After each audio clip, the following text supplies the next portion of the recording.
Alright, g'day everyone. I'm JTMagicman. For today, I'm doing a 10th anniversary interview. I've asked one of my friends, Garfield the Lightning, to do the interview with me. Hey everyone, I'm Garfield the Lightning.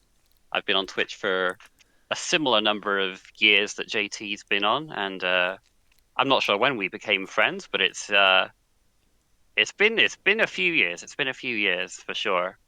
Um, but yeah, JT, tell us when you first discovered Twitch. When was that?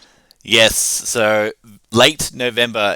The exact date was the 29th of November in 2013 is when I first signed up to Twitch, but I might have not had an account for like a week or so. Hmm. How I discovered Twitch was actually through a YouTuber called Maryland, who you might know.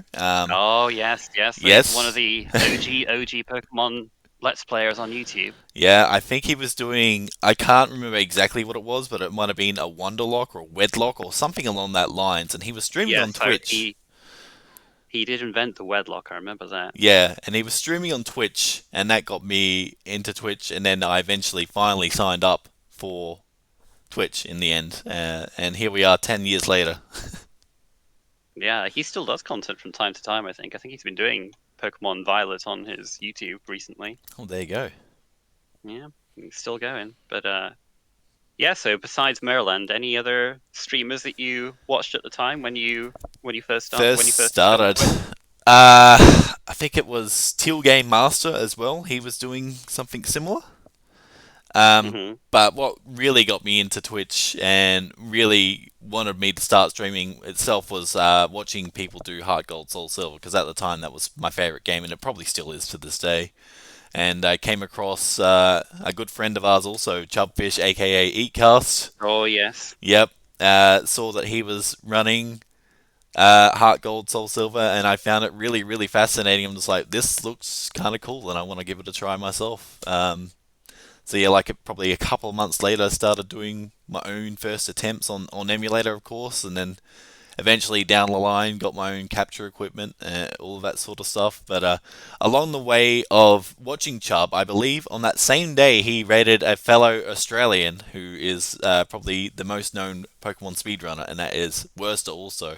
And found him very, very easy and funny to watch because obviously we're both Australian, and like what he was saying and what he was doing, I could relate to a lot. So yeah, Was that your first exposure to speedrunning, watching it Heart Gold? it was, yes, it was actually. Um, and then I met Cool Trainer Michael also. Actually, he was or CTM as he was known as. He it might have actually there might have been something before the Heart Gold era. It might have been the Misty races that I watched as well, and he was running Pokemon Stadium as well at the time. This is actually jogging my memory back back a fair bit. Yeah, the Um, Misty races were how I got started into it oh, as well. Back on the speed. What was it? What Speedruns was the? Live, I think. It was Speedruns Live. Yeah, they had an IRC back then, and you did Yes. some Misty races on that. I remember that. That was Yeah, so gosh, that that was a that long actually time ago. might have been before my Heart Gold era. I'm honestly I don't 100% remember, but it was one one or the other. Um, yeah, CTM was my first follower actually, and I didn't realize at the time that he was in charge of the whole Pokemon admin, and he was just such a welcoming and cool guy to get to know. And yeah, did some Misty races, watched him do some Stadium. That got me to some Stadium as well. That was one of my first games I learnt as well. So yeah. Mm. So so when you joined Twitch, you joined with the name JTMagicman. hmm Has that did that predate Twitch at all, or was that a name you made for Twitch? No, it's a name that I made for Twitch, but it is a combination of two things that I have had nicknames growing up. So JT is short for my IRL name, and Magic Man. I worked as a magician's assistant for 6 months when I was I think 10 or 11, and my stage name was He is the Magic Man. So I like combined the two of them as a Twitch name. So that's how JT Magic Man was born, I guess. I thought it was. I don't know. I wanted to use JT because everybody calls me JT IRL. That's my nickname. And then I thought Magic Man would be a cool little thing to add to it. And like when I used to play footy, I'd used to say, "Oh, the Magic Man's kicked a goal from the pocket" and stuff like that, just to add add something to it as well. Yeah, it's a very catchy name. What can I say? But you say that you joined Twitch in November 2013. How hmm long did it take before your first stream since then? I believe it was in January. I was going through my previous broadcast and my first ever thing that I ever highlighted, and that was in January. So I reckon it might have been very, very early in January 2014 when I first did my first stream. I reckon that would be my solid guess, but it might have even been before then. I just didn't highlight or upload anything, but that was the first ever thing I highlighted was up in January 2014. But I reckon it might have even been a month before then. I might have actually started. And was that Heart Gold that you did straight away I on think stream? I'm pretty sure it was, yes, yeah, because I was practicing some stuff on console. I remember going to work because I lived an hour away and practicing on my console every day to get better. Um, so yeah, there's been some good memories I've made through Heart Gold. Yeah, but of course that's not the only game Oh yes. you've streamed. Well, what? I mean, there's a lot that you've done to be fair on stream. But what kind of games besides Heart Gold are your favorite to stream? Oh, that's a good question, actually. Kirby from time to time. Who Wants to Be a Millionaire? A lot of people seem to like that when I stream it because it's a good meme game to watch. We've done some randomizers in the past. I've done a lot of things, haven't I? I've done some super international cricket. That seems to be good fun as well with a couple of series with Thank You I do a year.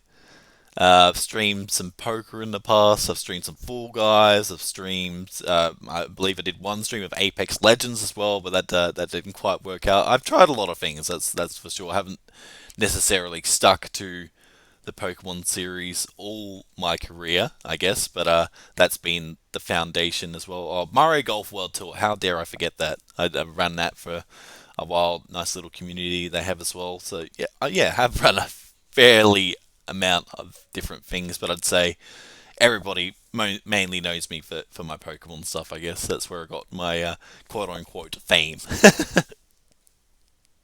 So with such a variety of stream games, how do you decide like what? Because I'm sure that you play other games that you don't stream. hmm What's the difference for you between a game that you stream and a game that you don't stream? That's a good question again. I guess it's something.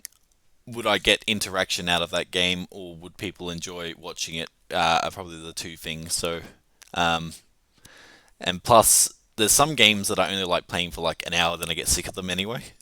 So, it Ah, right. yeah, and something that goes for like multiple hours, and where I can like sit down and say, look, I want to play this for multiple hours. I guess. Okay, fair enough. Do you feel like your content has changed over the years, or do you feel like it's pretty similar to when you started? I think it's definitely changed. Like, obviously, in the last year, I've been doing some Kaiser stuff. In the past, I probably wouldn't have been open to that sort of stuff, but I've enjoyed that recently. Starting to get to that point where I might want to change and get back into speed running. But yeah, definitely changed and tried some things in the past. That's for sure. Yeah, I mean, you've streamed for a long time now. With a question from Fortunate Neil, how have you managed to stay motivated to stream for as long as you have? Yeah, another good question, but I think it's just important to know when to take breaks and when you're feeling burnt out. Don't pressure yourself into streaming if you're not feeling like it. It's okay to take time off. In the past, I probably pushed myself a little bit too much. I was trying to see how far I could take my Twitch journey, but it just wasn't sustainable to do as a full time thing for me, unfortunately. But yeah, my best advice is just try and not burn yourself out. Just do things slowly. If you're struggling in any area, try and reach out to friends and family to help you get through anything. And yeah, that's probably my best advice, I guess. Just, yeah. Yeah. So when you have felt the pressure like that, has that mainly come from Twitch, or has it come from factors outside of Twitch in general? I think it's a bit of both. I think it was mainly putting pressure on myself because that I don't know, the whole thing that like you want to be the best. Like I'm a competitive person, so I want to try and be the best I can in a speed run. And if I don't achieve that goal, or I feel like I can do better, then probably putting the pressure on myself more than anything else. To answer that question, straight to the point, I guess. So okay, so do you watch much Twitch yourself, like when you're not streaming? I do, yes. Yeah. Yeah, it took probably like a year off Twitch, but yeah, I tend to watch a few streams. I'd say almost every day. I'd just tune in for like half an hour or an hour, just chill out before bed, or just chat in someone's chat. Um, yeah, probably once a day or once every couple of days. I watch Twitch. And what attracts you to certain streams? Is it like the games? Is it more about the streamer's personality?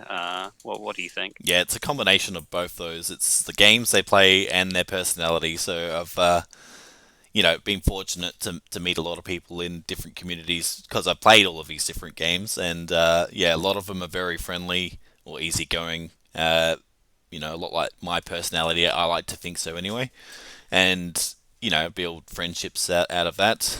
And it's yeah, I've got nothing bad to say about all the people that I've met from Twitch. I think they've all been pretty good to me. So. Well, that's great to hear. What about outside of Twitch? What do you like to do for fun off of Twitch? Well, I do like my hikes. My goal for this year was to do 12. Currently on 8. Did one today, actually, at the time Mm. of this recording. So, trying to do that. I love my sports. Love my video games, obviously, but trying to stay away from that sort of stuff. Love my footy and cricket, pretty much any Australian does. Follow the Adelaide Crows quite passionately, I think is the right word to use. Sometimes might want to throw my remote at the TV, but no, it's that's part of the sport, I guess. It's just being Yeah, for those not familiar, what sport are the Adelaide Crows play? yes, they're in the Australian Football League, also known as the AFL. I think it's the most popular sport in Australia, but that might have changed since I last looked at it. So do you enjoy living in Australia? What's it like to somebody who doesn't live there? Well, it depends what part of Australia you're in. So I've lived in Adelaide the majority of my life, and then I moved to Melbourne for about 7 years, and I moved to Darwin for a year. Darwin is very, very humid. Melbourne was very, very busy, and Adelaide's a lot more carefree and relaxed. I've found people aren't as grumpy as when I found in Melbourne. But yeah, I think it's just a very relaxing lifestyle. You get down to earth people here pretty much, and we pretty much call everyone mate. But there's a different ways of saying mate. Like you could say, mate, what are you doing? Or mate, there's a different way of saying it. Like you're telling someone off or something. It's a good culture though. It's a good culture. Right, so you're pretty settled where you are at the moment. I think when you put on like lots of different events, like you've done some Heart Gold Soul Silver tournaments, like introduced some alternate categories. You've mentioned like the Super International Cricket event you've done with Fang here. Just last week you did some. There was a neat Rocket League thing you did as well. And any particular favorites of those? Like you've done a lot of this stuff, but anything that stands out to you?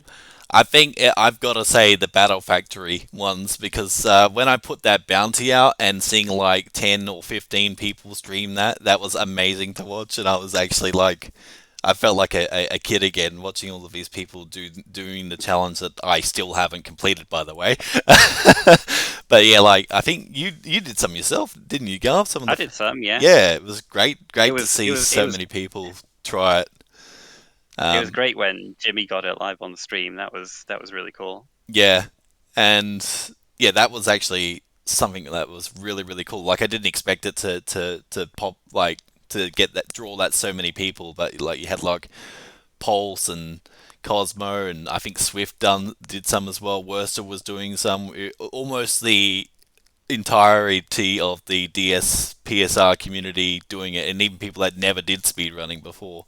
So that was like really really cool to watch and be a part of. And I still need to get that Bloomin' Gold factory print. One day it will happen.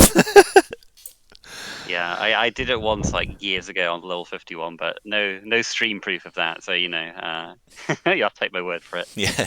Um, but you give out some prizes for these events sometimes. What kind of tell me about the different prizes you've given out for these events that you've done. Yeah, so we'll start with the Heart Gold Manipulas tournament. That was, I think it was 20, I want to say 2021, right? When I did it, I gave out a trophy to the winner, which ended up being Worcester, which was good for me. I saved on shipping costs, so shout out to him. We met up in person and I gave that to him, and he got like a printed certificate with my signature on it saying congratulations and all of this sort of stuff. Jimmy, I did the same, but he got second place, and I sent him Australian money as his prize because he didn't have a affiliate button at that stage. I believe he's got one now, but don't quote me on that. And then for I mentioned the Battle Factory, didn't I? Yeah. Hmm. And then for the You said there was a bounty. You said there was a bounty, but I don't yeah think you went into specifics on that. the bounty was I think it was 10 gift subs that I gave Worcester in the end, and a certificate saying well done as well. So yeah, it was a couple of good prizes there. Good, all in good spirit and good fun. Yeah, and I mean the legacy continues. We got the Heart Gold. We got another Heart Gold tournament going on right now. Hmm. Uh, I mean, and maybe literally right now. Actually, I think there actually is a match going on as we're doing this interview. So the legacy goes on. Yes, I Um, feel like the torch has definitely been passed on to good hands. So I got a question from Two Girls Falling hmm about what's your favorite stream moment, or I mean, if you can pick one, or if you can't, just name a few yeah, of them. that's it's a. I was thinking about that question, and like 10 years to pick one moment is really really I rough. know. But I have made a top 10 countdown Ooh, of my all right. JT Magic moments, I've called them. Uh, but some of them weren't done on my stream technically, so it's on my stream exclusively. Uh, Geez, a really tough question. I think for me personally, probably the first time I ever got sub 4 in Heart Gold was a huge achievement for me personally because I never thought I would get it, like ever. So, like, celebrated a lot. But I don't want to spoil too much from the video, but I'll mention one more thing. Probably the Kaizo win. Not many people have done that. That was pretty big. Uh, Getting 4 out of the 5 gold prints. Yes, I will mention that again. One of uh, these days. yeah, one of these days. One of these days it will happen. And there's been a lot of, you know, here and there moments, but those are just ones that come to mind straight away from my stream exclusively. That is hinting something incredibly towards that top 10 video.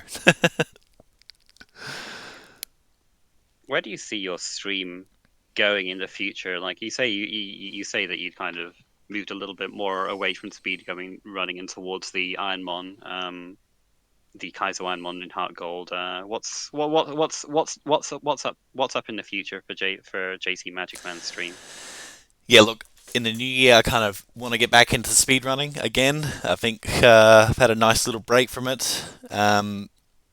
Kind of like seeing ASM and PAX this year, and me not being a part of it, that kind of like, I don't know, it triggered something in me and be like, okay, I kind of want to be a part of the next event because I've missed out this time. And that was my own choice. It wasn't them saying, hey, you can't submit. It was me not wanting to submit. I think I was just kind of burnt out or just needed a break from speedrunning. But now I feel like the passion's kind of back a little bit. So yeah, I think probably either this season or next season will be my last bit of Kaiser, and then I really want to try and focus on those getting into ASM again because it's here in Adelaide, so that'll be great to attend to. And then even if I don't get into packs, I still want to go and because I've been wanting to go for years, and I always just keep putting it off. So, but this next year is definitely on my list of priorities to do. Those two things. Do you know what you're planning on speedrunning, or is that still up in the air? Yes, so you get an exclusive here, Garth, and people watching Oh, this all right. interview. So for ASM, I plan to submit Mario Party Superstars all boards. Mm. So that's an exclusive. I also submit Mario Golf as a backup. That's always a good backup. And for packs, I was thinking some Pokemon Stadium, or to celebrate the 15th anniversary of Pokemon Heart Gold, I'd submit Soul Silver Manipulus, because Heart Gold has been done at a marathon, but not Soul Silver Manipulus. It's not that huge of a difference. It just sounds fancy. Wow, that's a lot of different plans. Goodness. Mm. Got a question from Leos McLeod as well. He's keen to see some custom starter runs in other gens. I know you've been doing a few for Heart Gold. You've done some super randomizer custom starters in Fire Red. Any plans on doing that in other gens or in the gens you've been doing already? Yeah, I think Fire Red. There's still probably a couple more to go. I think I did 76 Heart Gold ones, so I think I'm happy to move on Wow. from. Yeah, I'm happy to move on from that unless somebody requests something. I did do one in Black and White too, so, but I'd probably be leaning towards that game again. But I'd probably do like super settings again for that game because there's like some cool Pokemon that you could run in that game, but you get walled by say like Alyssa or something, and then you can't Mm, really continue. So I'd probably do some sort of super settings in that game as well to help me get through that. Um, yeah, those would be the two, but I'd say Fire Red is more probable of happening out of those two anyway. okay. Do you feel like you're the same person you were when you started your streaming career, or do you think streaming has changed you as a person? I think streaming has changed me as a person. Yeah, probably a little bit more confident than what I first started out, being a little bit shy on Twitch and not sure what to say, not sure what to do. I'd like to think I've got that a little bit under wraps a bit more these days, but I still have my moments. But don't we all? Yeah, of course, we're all human. All right. Last question. hmm Do you have any advice for people who are thinking about starting to stream? Starting to stream, right? Uh, Yeah. My best advice would be stream a game or something that you're most familiar with, I guess. So, for like I said, for me it was Heart Gold because I played so much of it casually. So, for someone else, that might be, say Tears of the Kingdom. That's just a random example. And you don't even have to start speedrunning. You can just stream it casually. Even if you don't feel comfortable streaming by yourself, you can always just ask a friend or someone that you know to watch, and then word of mouth spreads and stuff like that. But another thing is reach out to those communities in the game that you're streaming, because whatever game you're streaming or whatever game you're playing, there's generally a community for it, and I'd say 99% of those communities are very welcoming and friendly and always happy to have new people, I guess. So that would be some of my best advice in my experience, anyway. Yeah, I think for me personally, when I watch you, I'm always, you always stream games that you really like. Your passion definitely shows, and I think that's what draws people in. So yeah, thanks for streaming for all this time, and yeah, I mean, I'm glad you're still having fun, and you're still streaming loads of different stuff, and yeah, I look forward to seeing more from your stream in the future. And yeah, I think I'm done, but thank you very much for the interview. No worries. Thank you very much for your time and doing it with me, mate. Much appreciated. And yeah, thank you for your friendship throughout the 10 years. We've known each other. Aww. We've known each other for the bulk of that 10 years, and you've pretty much been there the whole journey. So I appreciate you in a lot of ways. Oh, well, thank you very much. No worries. And thank you for those that listen to this interview. And I'll see you guys on the next stream. Goodbye for now. Yeah, bye.